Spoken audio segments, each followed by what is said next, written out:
नमस्कार बच्चों, मैं दामोदर शर्मा एक बार पुनः आपके समक्ष हाजिर हूँ। अभी हमारा वर्तमान में जो विषय चल रहा है कक्षा 9वीं का पाठ कबीर। तो कबीर की साखियों के अंतर्गत हमने प्रथम 3 जो साखियाँ थी उसका अध्ययन हम पिछले वीडियो में कर चुके हैं।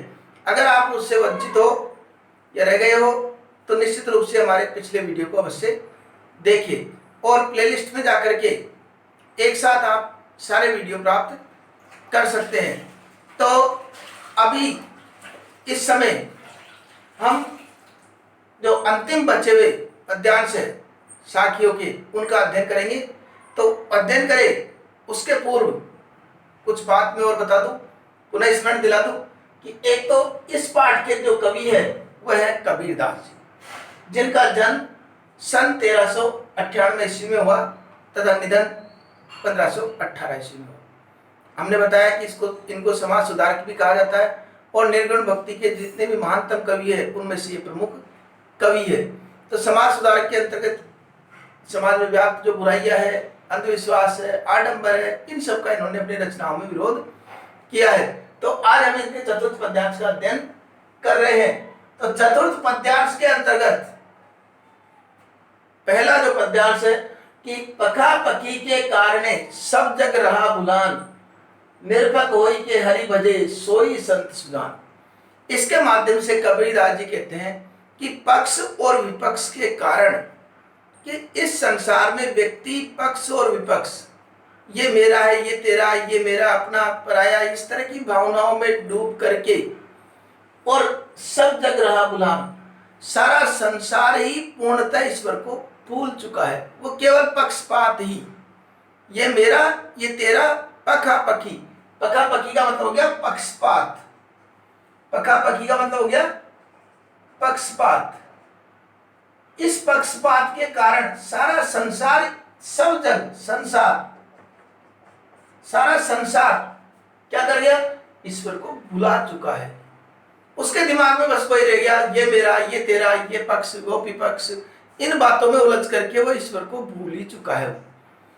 निरपक होए के हर बजे हरि भजे, और जो व्यक्ति निष्पक्ष होकर के हरि का भजन कर रहा है सोई संत सुजान, वही सबसे बड़ा संत और सज्जन व्यक्ति है।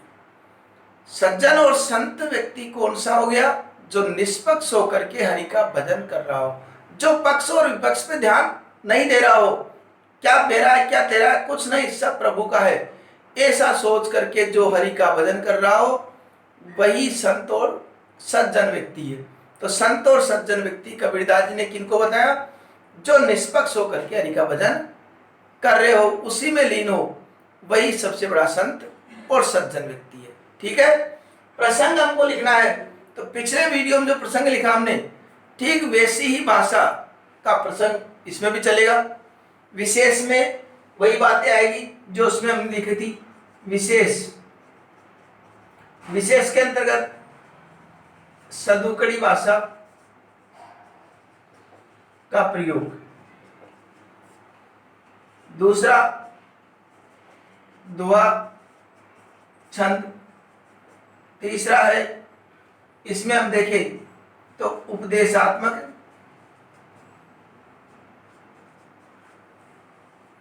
शैली, ये इसमें विशेष में हम लिख देंगे। ठीक है, अब अगला देखते हैं हम। अगले में हिंदू मुआ राम कही, मुसलमान खुदाई, कहे कबीर सो जीवता, जो दूं के निकट न जाए। कहने का तात्पर्य यह है कि हम जानते हैं कि हिंदू धर्म के लोग राम की पूजा करते हैं, मुसलमान धर्म के लोग खुदा की पूजा करते हैं। लेकिन पूजा करना ये अपनी बात है, ये अच्छी बात है, लेकिन हम अपने धर्म के समक्ष, हम जिसको मानते हैं उसके समक्ष दूसरे को कमजोर समझना, ये सबसे बड़ी घातक बात है। तो देखिए, ईश्वर के नाम में कुछ नहीं रखा है। उस परम पिता परमेश्वर को हमें आराधना करना चाहिए। वही परम पिता परमेश्वर खुदा के रूप में वही है, राम के रूप में भी वही है। तो इसलिए हमें तो उस परम पिता परमेश्वर की ही आराधना करनी चाहिए। इसी पर व्यंग्य करते हुए कवि कहते हैं हिंदू हुआ राम कही, कि हिंदू जो है राम कहते कहते मर गया, मुसलमान खुदाई और मुसलमान खुदा कहते कहते चल गया। कहे कबीर सो जीवता, कबीरदास जी कहते हैं संसार में वही जीवता रहा है। सो का मतलब वह, सो का मतलब वह, कबीरदास जी कहते हैं संसार में वही जीवता रहा है, जीता रहा है जो दूह के निकट न जाए। दूह का मतलब दोनों के, दूह का मतलब क्या हो गया, दोनों के, अर्थात जो दोनों के नामों के चक्कर में न पड़े।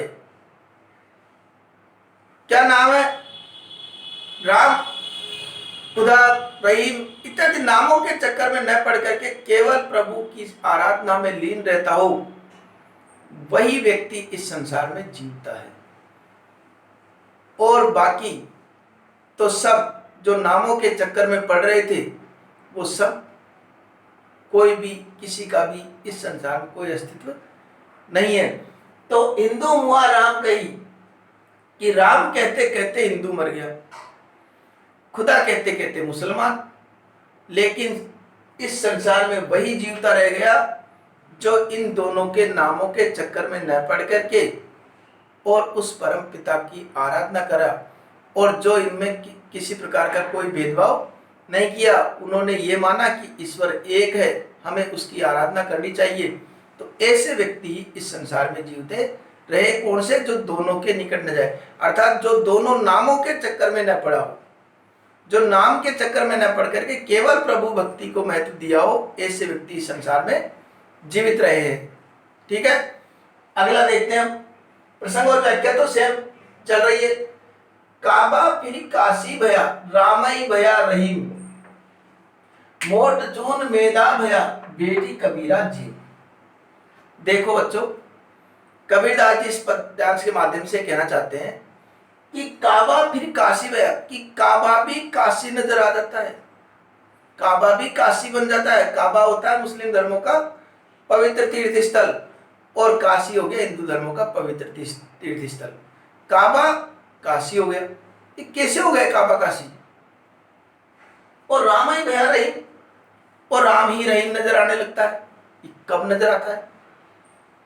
अरे काबा काशी हो गया और राम और रहीम नजर आ रहा है, लेकिन ये नजर कब आ रहा है?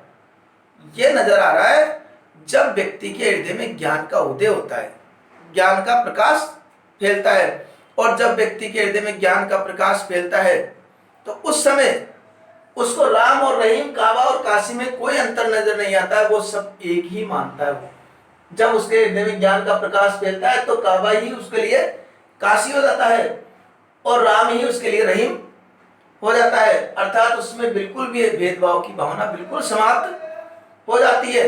मोट चून मेदा भया, और ऐसा लगता है जैसे मोटा चून भी मैदे के समान बारीक हो जाता है। अर्थात जो उसका अज्ञान है वह भी ज्ञान में परिवर्तित हो जाता है, और उसको जो ये साक्षात जैसे प्रत्यक्ष में दिखाई देते हैं कि राम है, ये रहीम है, वो नहीं, वो गहराई में बारीकी में उसके पहुंच जाता है कि सब ईश्वर है।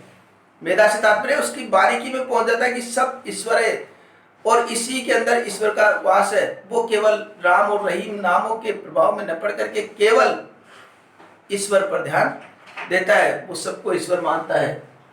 बेटी कबीरा जी, और कबीरदास जी कहते हैं कि उनके हृदय में राम और रहीम, काबा और काशी, इन सब में कोई भेदभाव नहीं है।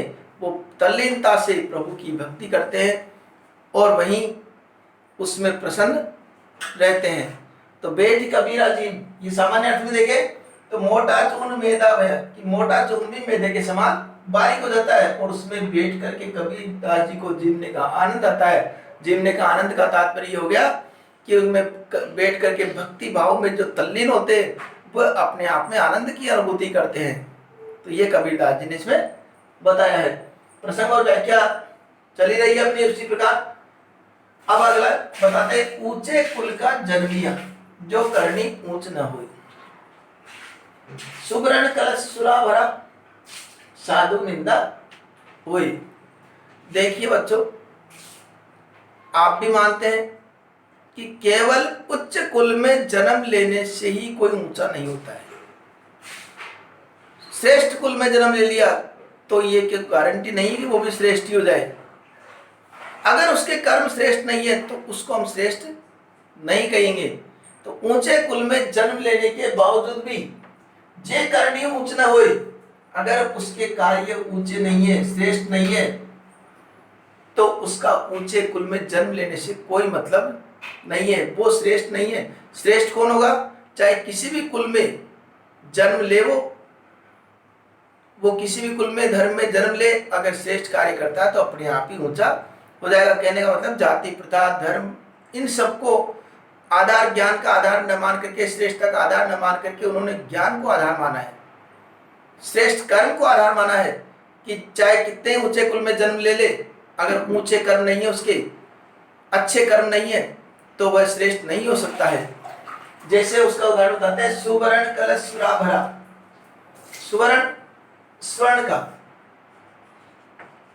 स्वर्ण सोना, अगर सोने का कलश में, सोने के कलश में अगर सुरा भरा, सुरा का मतलब मदिरा, मदिरा शराब,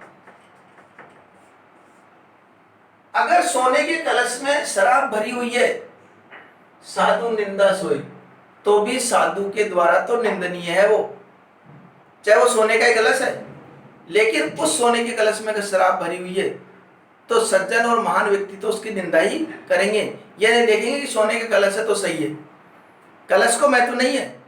अर्थात ऊंचे कुल में बैठने से कोई ऊंचा नहीं होता है, महत्व होता है उसके गुणों का, उसके कर्मों का।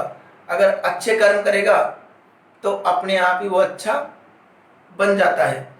तो केवल ऊंचे कुल में जन्म, जैसे सोने के कलश में भरी हुई शराब, वह भी निंदा की पात्र होती है, चाहे उसको सोने के कलश में भर दो, और मिट्टी के बर्तन में भरा हुआ अमृत भी वो सभी के द्वारा श्रेष्ठ माना जाता है। वो तो कीमत किसकी है? अमृत की, शराब की नहीं है, स्थान की, जगह की नहीं है। अगर सोने के कलश में शराब भरेंगे तो भी गलत ही है वो। तो इसलिए ऊंचे कुल में जन्म लेने से कोई ऊंचा नहीं होता है। तो एक बार व्याख्या कैसे लिखनी है? प्रसंग तो हम लिखेंगे, फिर इसके माध्यम से अब व्याख्या जैसे प्रारंभ करें। कबीरदास जी कहते हैं, इस पद्यांश के माध्यम से कबीरदास जी कहते हैं कि इस संसार में जाति और धर्म के आधार पर कोई श्रेष्ठ नहीं होता है। कोई व्यक्ति चाहे कितने ही ऊंचे कुल में जन्म ले ले, उसके पश्चात भी अगर उसके काम श्रेष्ठ नहीं है, कार्य श्रेष्ठ नहीं है, तो कभी भी वह ऊंचा और श्रेष्ठ नहीं कहा जा सकता। जिस प्रकार सोने के कलश में अगर मदिरा भरी हुई है, शराब भरी हुई है, तो भी सज्जन व्यक्ति के द्वारा वो निंदा का पात्र ही होती है। ठीक है, विशेष लिख रहे हैं हम। अब आपके ये पद्यांश भली प्रकार से समझ में आ गया होगा, और आगे भी आपको इस प्रकार नए नए पद्यांश मिलते रहे समय पर। इसके लिए आप चैनल को सब्सक्राइब कर लीजिए, ताकि समय पर आपको पद्यांश और व्याकरण के कई बिंदु, आपको पुराने और आने वाले नए वीडियो सब आपको मिल सके। अगले वीडियो में पुनः आपसे मुलाकात होगी, तब तक के लिए धन्यवाद।